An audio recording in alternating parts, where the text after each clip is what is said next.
Bapak Ibu yang dimuliakan Allah Subhanahu wa taala, kepada seluruh yang menyaksikan, selama ini mereka berpikir nantilah aku buat pesantren kalau jadi gubernur, nantilah aku buat pesantren kalau jadi presiden, nantilah aku buat pesantren kalau jadi menteri. Datang kalian ke Telaga Sari, kepala desa pun bisa buat pesantren.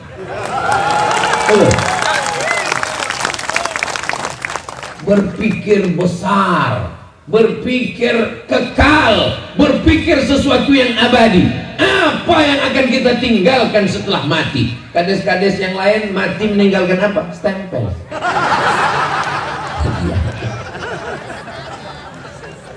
Ada kades meninggal, menangislah istri Pak Kades. Apa peninggalan Bapak selama ini, Bu? Itulah Pak Ustaz. Apa itu? Baju kades. Anaknya pun tak mau pakai. Ada yang lebih kekal, lebih abadi. Mana dia? Bangun pesantren. Kalian bisa. Berapa banyak kepala desa yang jual tanah? Betul? Iya pula. Kenapa tanah untuk pesantren tak bisa dibuat? Ini pemikiran. Insya Allah setelah pengajian malam ini di pesantren Madani, banyaklah nanti kades-kades yang akan menghubungi Ustaz Abdul Somad. Kami pun ingin bangun pesantren Pak Ustaz. Kami pun ingin juga Pak Ustaz. Terus apa masalahnya Pak? Ya dana juga. Apa yang dimuliakan Allah Subhanahu wa taala. Al-Kayyisu, orang yang cerdas. Bukan orang yang IP-nya 4, bukan orang yang IQ-nya 150. Siapa orang yang cerdas? Mandana nafsahu, ditekannya hawa nafsunya. Wa amila lima ba'dal maut, dia berpikir apa yang akan kubawa setelah mati. Yang pertama, nafsu mau berpakaian. Ada orang sekarang sekali berdiri sekali tegak 100 juta, sepatu 10 juta, lalat kepleset-pleset situ, celana 5 juta, baju 15 juta. Ini Pak Ustadz, baju saya nih, entah siapa yang bertanya. Cincin kiri 15 juta, cincin kanan 16 juta, sekali senyum 20 juta, gigi pun emas juga. Mati menghadap Allah, tinggal semuanya. Yang dibawa hanya sehelai, 2 helai, 3 helai, 5 helai, 7 helai kain kapan. Tukang pabrik tekstil pun mati tak bawa kain berkarung-karung. Betul apa salah cakap saya ini? Tapi kalau kau tekan hawa nafsu, mau beli baju, mau beli celana, mau beli ganti sepatu, insya Allah. Ustaz kapan terakhir beli sepatu? Tak ingat saking lama. Allah, Ustaz ngomong aja, itu baju Ustaz baru dikasih orang. Apa yang bisa kita bawa setelah mati menghadap Allah Subhanahu wa taala? Beli duit, duit dipakai untuk makanan, beli makanan pakai duit. Ma'akal tafa'afnaita, yang kau makan busuk. Wa malabista, yang kau pakai lapuk. Yang kau makan busuk, yang kau pakai lapuk. Wa matasaddaqta fa'amdaita, tanah yang kau wakafkan untuk pesantren, inilah yang akan menjadi bekal untuk hari esok. Kau makan busuk, kau pakai lapuk, kau sedekahkan untuk bekal hari esok. Bisa untuk bahan update status besok pagi. Ibu-ibu bukan main lagi, banyak jilbabnya, dibuka lemari, tumpah ruah jilbab, tapi tak pernah dipakai. Apalah gunanya itu? Ustaz, janganlah sindir-sindir jilbab kami Pak Ustaz, baru saya beli tadi sore, itu belum lunas lagi.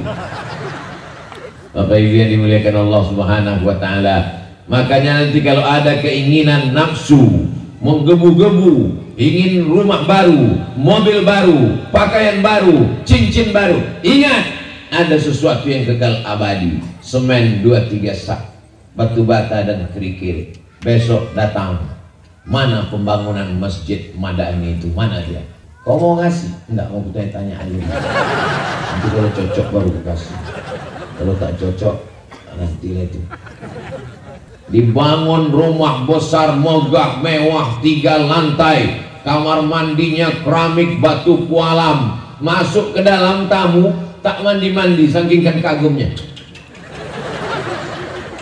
Begitu mati menghadap Allah Subhanahu wa taala, Akhirnya kita tinggalkan rumah yang cantik, rumah yang megah, mobil yang mewah, anak buah hati belayan jiwa tinggal. Yatba'ul mayyita thalathun, yang mengiringi mayat hanya 3 saja. Malu hartanya, mobilnya ikut mengiring sampai ke pelataran parkir. Ahluhu, kawan, sahabat, istri, anak, menantu, orang sekampung. Apalagi kalau meninggal kades, banyak orang mengiring sampai ke depan pemakaman. Begitu sudah masuk ke dalam, mereka pun berdoa, Allahumma fir lahu warhamhu wa'afihi wa'fu anhu wa akrim nuzulahu was'adahu wa'silhu bil ma'i wa tharji wal barad. Selesai itu mereka pun pulang ke rumah. Cerita berganti, musim berubah, jamaah pun mulai menonton drama Korea. Yang laki-laki jam 2 malam mulai berteriak, lupa dengan Pak Kades, gol! Kau tinggal di alam barzah sendirian. Mana kawan, sahabat, handai tolan yang baik-baik selama ini, yang setia menemani cuman satu, wa'amaluhu. Tapi anak-anak santri dari pesantren Madani, pagi, petang, siang, malam, zuhur, asar, maghrib, isya, witir, tarawih, baca Quran, mengalir pahalanya. Bagi bapak ibu mesti berpikir, aku sebelum mati mesti membangun pesantren. Tak bisa membangun pesantren, bebaskan tanah semeter 2 meter, tak juga bisa sanggup. Kasih batu bata, semen, kerikil dan pasir, tak juga bisa sanggup. Datang ikut gotong royong, mana yang perlu dicor, mana yang perlu diangkat, mana yang perlu. Jangan pesantren sudah berdiri, sudah tak ikut menolong, tak ikut bebaskan tanah, tak mengasih semen, datang petantang-petenteng, mana masjidnya? Ini tiangnya agak miring ini. Tapi orang pesantren tak mau marah, dia tak emosi. Kalau ada orang begitu, ini tiangnya miring, tiang itu tak miring Pak, otak kau aja yang tak miring. Bapak ibu yang dimuliakan Allah Subhanahu wa ta'ala, harimau mati meninggalkan belang, gajah mati meninggalkan gading, manusia mati meninggalkan utang. Saya waktu lulus mau berangkat ke Mesir, mak saya agak bimbang-bimbang. Anak cuma 2, laki-laki dua-duanya. Pertama Abdul Somad, adiknya laki-laki. Aku mau ke Mesir mak. Datanglah saya ke rumah abang emak saya. Nampakku mak agak bimbang-bimbang dewa. Bilang ke emak kau, harimau mati meninggalkan belang, gajah mati meninggalkan gading, manusia mati meninggalkan nama. Nanti kalau kau mati mau meninggalkan nama baik apa nama buruk, orang akan mengenang kau Abdul Somad, pemabuk, perampok, pejudi, pezina, atau Abdul Somad yang belajar agama. Begitu saya sampaikan, apa kata mak saya? Pergilah kau sejauh mata memandang. Berangkat saya ke Mesir, naik pesawat Royal Jordan dari Soekarno Hatta Jakarta. 4 tahun baru pulang. Kenapa? Tiket mahal.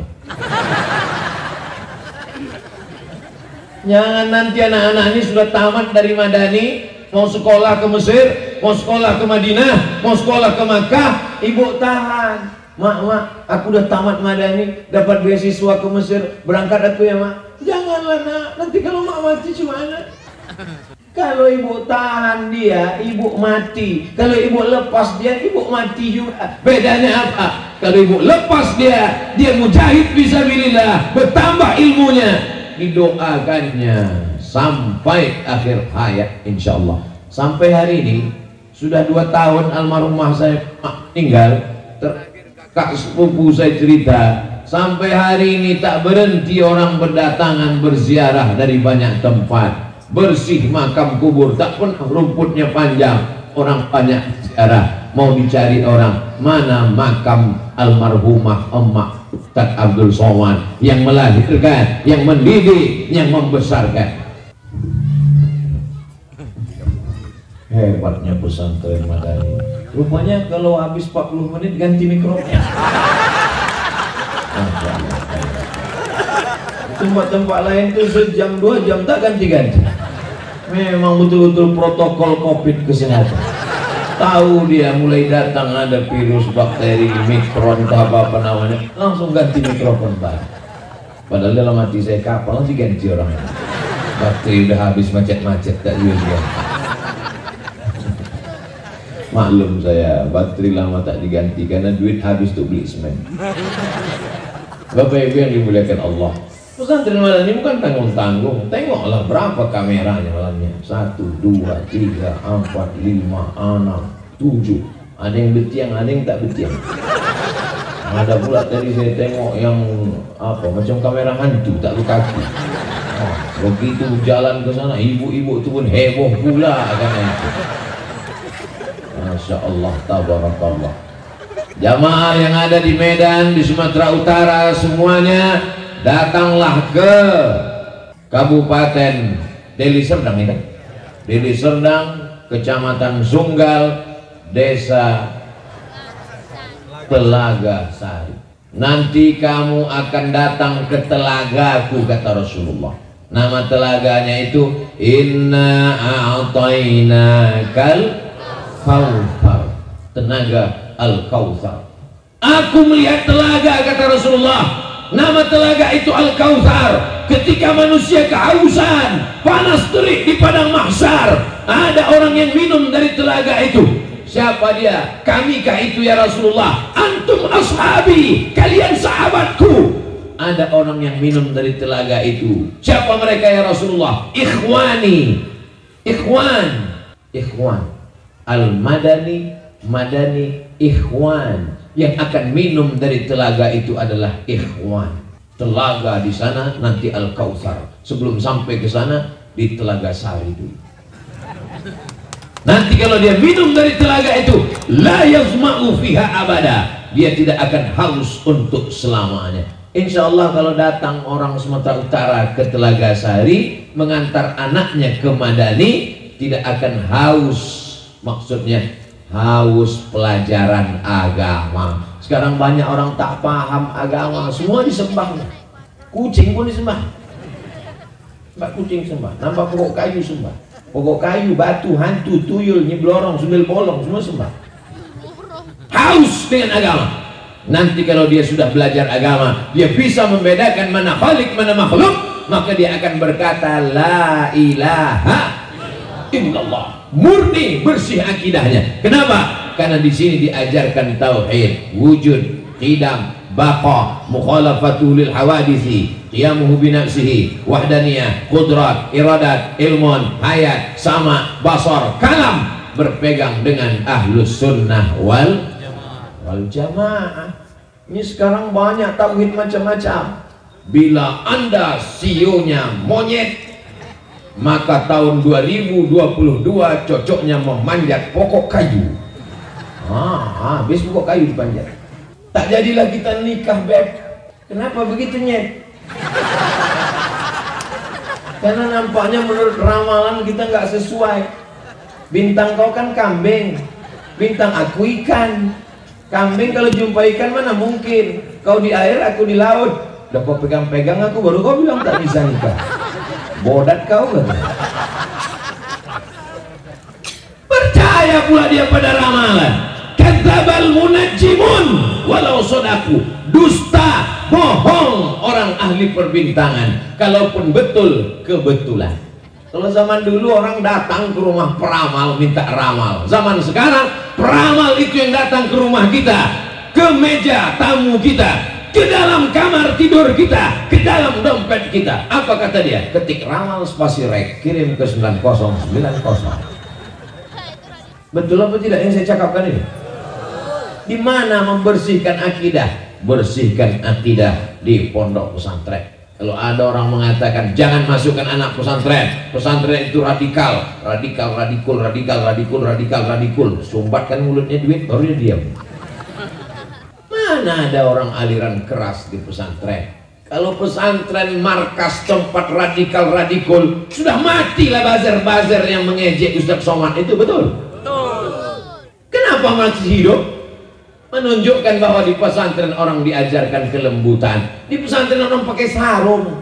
Apa yang keras pakai sarung? Salah cakap. Ketahuan.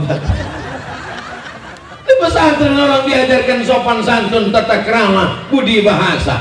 Kami dulu di pesantren bangun tidur pagi, bangun tidur pagi. Memang datang guru tuh bawa batang sapu, tapi tak dipukulnya. Yang dipukulnya cuma triplek saja. Kelompak, kom, wake up, bangun. Bangun ke masjid. Ada satu kawan tak bangun. Pulang kami dari masjid, dia masih tidur. Tapi datang tadi Syekh Syakir dari Mesir bawa batang sapu. Kok tak bangun? Aku bilang aku sedang junub. Sampai itu. Tak kemana lah kawan junub itu sekarang. Bangun, pergi ke masjid, mengantuk-ngantuk berangkat ke masjid. Sampai di masjid, sholat sunat tahiyatul masjid, azan subuh, qabliyah subuh. Setelah itu iqamat, baru sholat subuh. Banyak juga kawan-kawan itu yang sujud pertama sekaligus sujud terakhir, tak bangkit-bangkit. Tapi saya tak pernah saya coba. Setelah itu pulang ke asrama, baca Quran. Habis baca Quran, mandi. Setelah itu sarapan. Di rumah terlalu manja. Anak cuma 2, disayang-sayang, digendong-gendong, ditimang-timang. Cabainya dibelah, bijinya dibuang. Ditanya, pedas nak?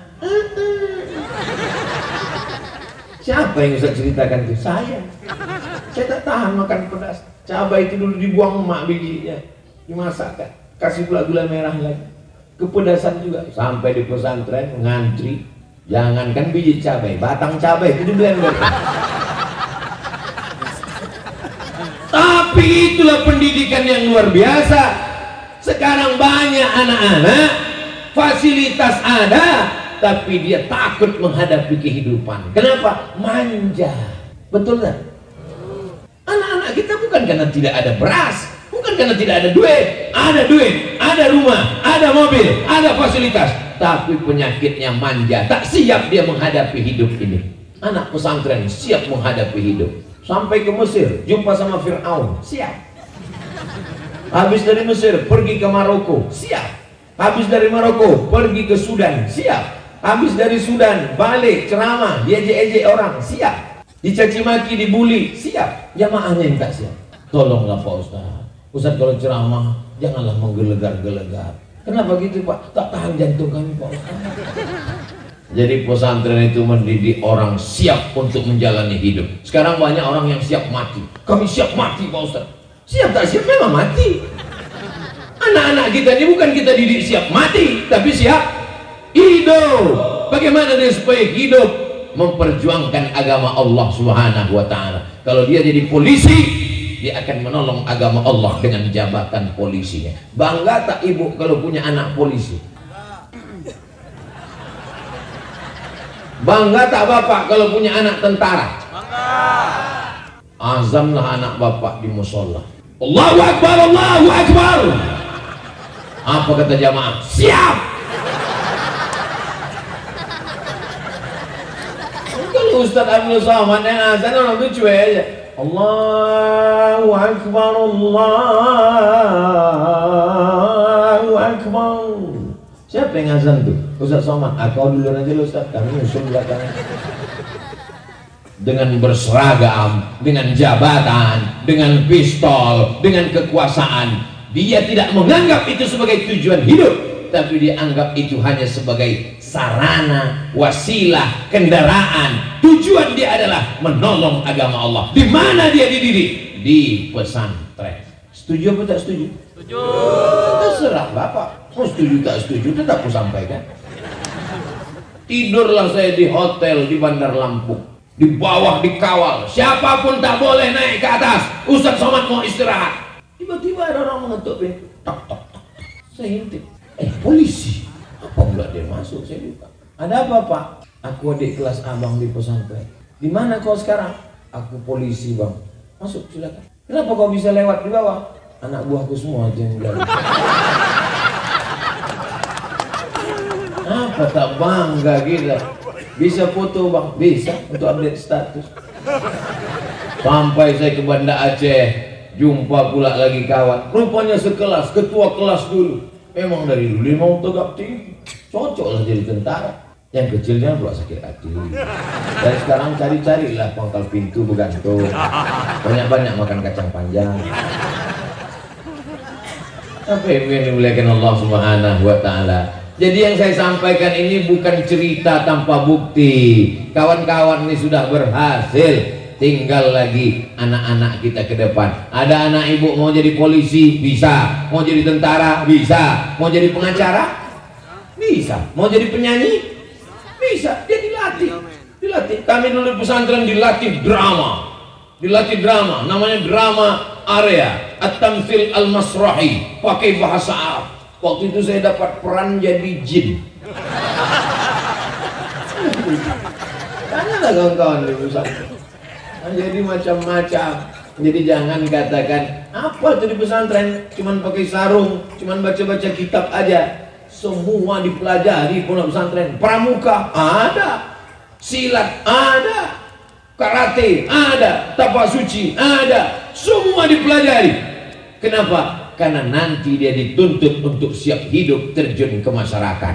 Bagi yang sudah memasukkan anaknya ke pesantren, bersyukurlah Bu. Bagi yang anaknya masih SD, bawa jalan-jalan. Yang bawa jalan-jalan ke mall. Nanti dia berpikir kalau makku sayang dibawanya aku ke mall. Kalau tak dibawa ke mall berarti tak. Bawa ke pesantren. Bawa ke pesantren. Sekali-sekali bawa juga ke panti asuhan. Dia nanya, di mana nih mak? Panti asuhan. Apa namanya ini? Panti asuhan. Syaratnya masuk sini, ayah kau mesti mati dulu.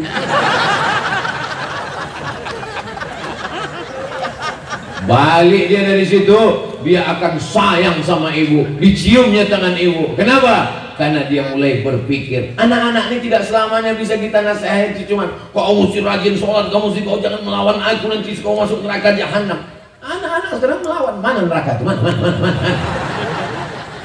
Tapi kalau dibawa dia ke sana, dia akan menengok, tunjukkan dia, berpikir dia, apalah ta'qilun, berpikir anakku, apalah tatafakkarun, berpikir anakku.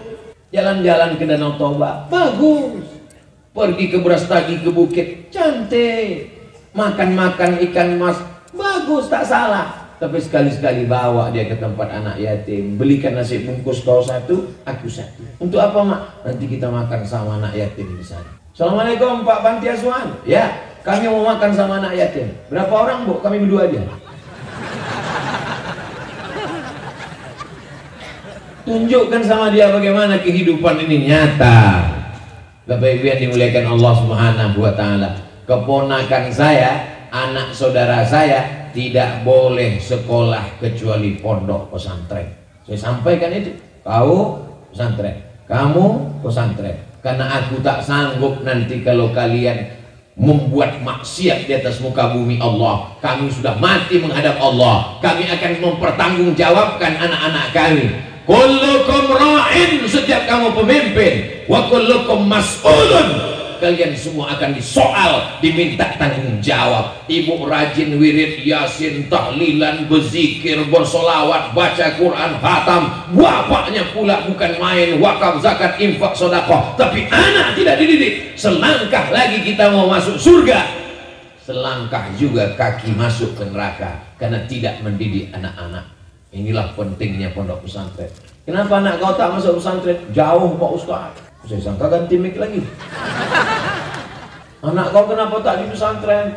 Mesti mengantarnya satu hari ke Mandailing, Natal, ke Purba Mustafawiyah Pak Ustaz. Tak sampai hati saya Pak Ustaz. Antarkan anak, dekat sudah. Tapi kalau anak sudah masuk pesantren, jangan ditelepon tiap hari. Jangan ibu antar kemari menangis. Kuatkan hati. Kau belajar kau sini. Kalau kau tak belajar, tak kuat juga jadi anakku. Kuat dia. Ini ibu meletakkan pesantren, menangis pula. Anak. Takkan dia. Biarkan dia. Kuatkan semangatnya. Nanti kau jadi anak soleh. Kalau aku mati, kau kirim doa, kau ceramah, kau berhasil. Anak-anakmu kau bawa baca Quran. Kau insya Allah berhasil nak.